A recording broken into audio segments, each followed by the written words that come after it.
Hey everybody, I wanted to have a brief discussion this week following the wonderful meditation we had on Wednesday, just based on some reflections I've been having surrounding identity and receiving.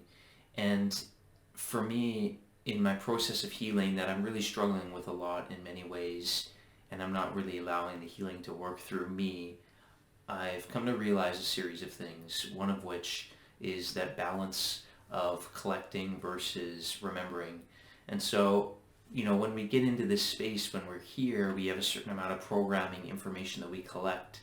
It's part of the human condition, so it is purposeful, but it's not purpose. And then there's information that we remember, like our connection to the infinite and our infinite abilities to heal and experience love, joy, compassion, and this energy that's flowing through all things. But that becomes something that kind of goes to the back seat, and it's no longer the default that we came here with. So it's something that we're forced to remember, or rather, we need to forget what we've collected in some ways to remember what's already there.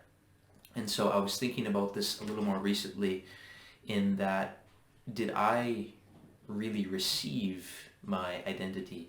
Because if we say that the self is the identity, then we, I suppose, are the recipients of it through a finite experience. But did we receive it in the same way that we do when we interact with the frequencies? And instinctively, I feel the answer is no. That being said, if identity is tied to a oneness, forgetting the word entirely, the word doesn't necessarily mean anything beyond what cognition is assigning to it. Are we receiving identity?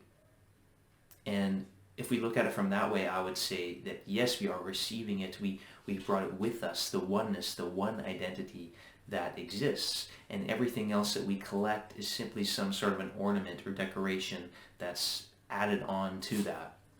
And so when I reflect upon this, I kind of recognize that all of the programming and disempowering belief systems that I have received are those ornaments in some ways.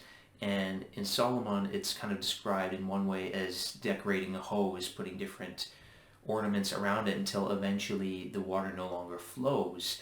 And identity in one way, if you forget the word and the finite interpretations of it entirely, represents that flow in some ways. And so we are receiving that identity through experience, and those experiences are opportunities for us to remember or collect.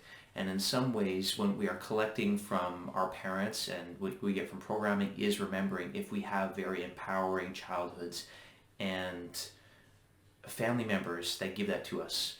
I wasn't one of those fortunate children, but I want to be, a figure for my own children in that way. And so RH really enables me to recognize that balance between collecting and remembering through the opportunities of experience that the human condition is investigating, and is that infinite experiencing itself through the finite. So those are just some thoughts I had this week. I hope you enjoyed it, and I'd love to hear from all of you. So if you have any questions, comments, or insights, just please leave them in the comments section below, and I'd love to hear from you.